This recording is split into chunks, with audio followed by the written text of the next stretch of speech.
Is this an old RCA? This is an RCA from the 50s.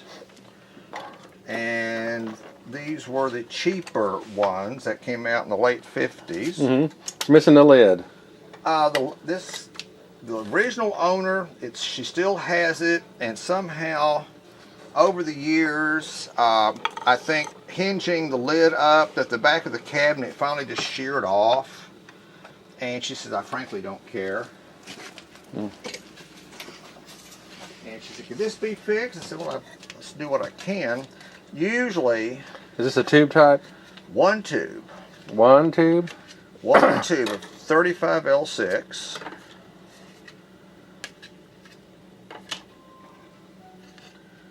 And usually these need an idler wheel and an eccentric cam wheel to work. And fortunately, this one, the rubber is good.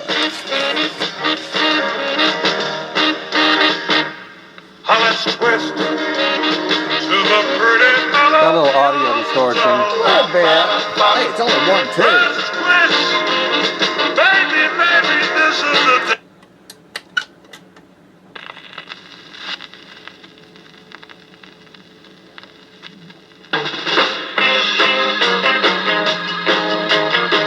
Clean this up a little bit, put a cartridge and needle in it, and it works. So have a great Christmas with her grandkids.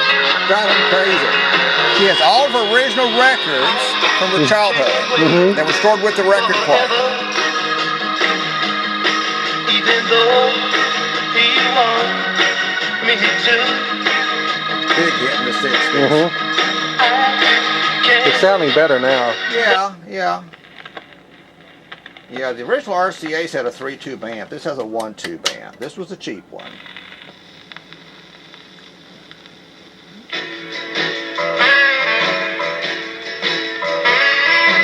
I mean, iPad it's not, but we loved them.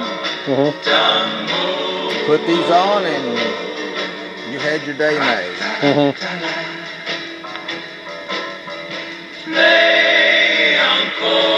You know, and each turntable has its own personality. Yeah.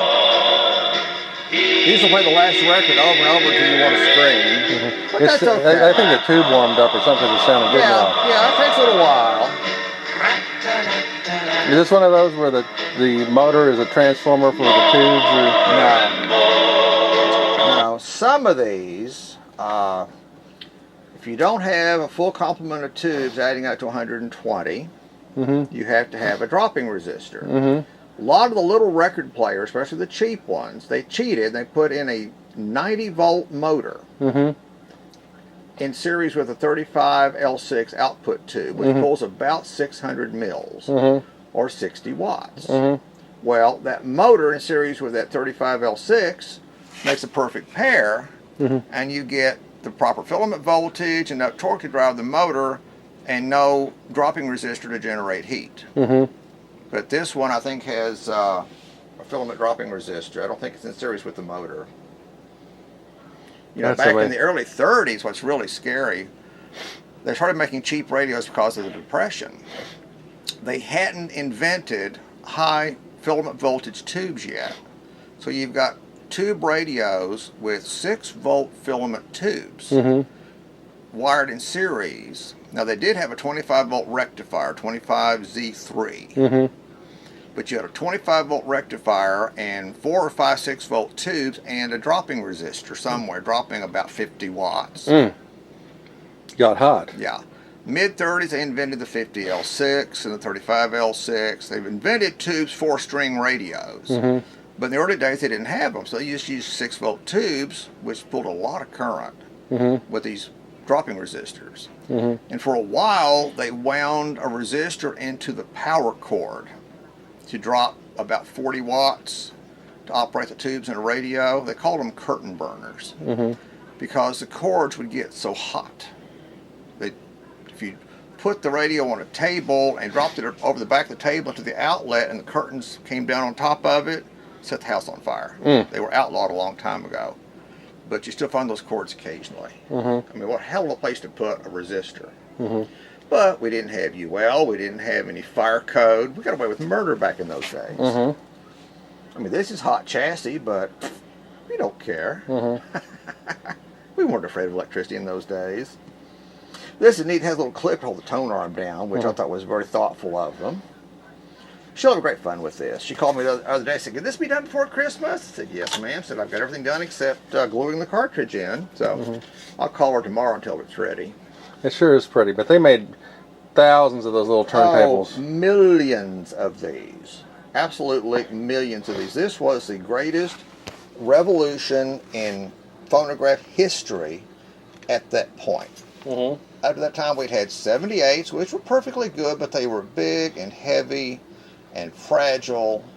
You carried them around, you'd break them. The record changers were big and clumsy. And here comes RCA with this neat little plastic record that you can easily put your thumb in and hold and thumb through. The records are almost unbreakable, cheap to produce. This neat little record changer, you just stack them on there and go. Mm-hmm. I mean, talk about all the elements coming together at the right time. Mm-hmm. This was a godsend for the jukebox industry because you couldn't make a jukebox that held more than 20 records because the machine was too big. Mm-hmm. With these, you can go up to 200. So kids loved them, adults loved them, the jukebox industry loved them. They became the definition of pop music in the 60s. Mm-hmm. And now kids today go, "What's a 45? Makes me want to cry. Mm. Yeah, you had this on a Saturday afternoon or after school. Mm-hmm. Oh, you were living. Mm-hmm. Yeah. So that's going to be a fun for somebody's Christmas.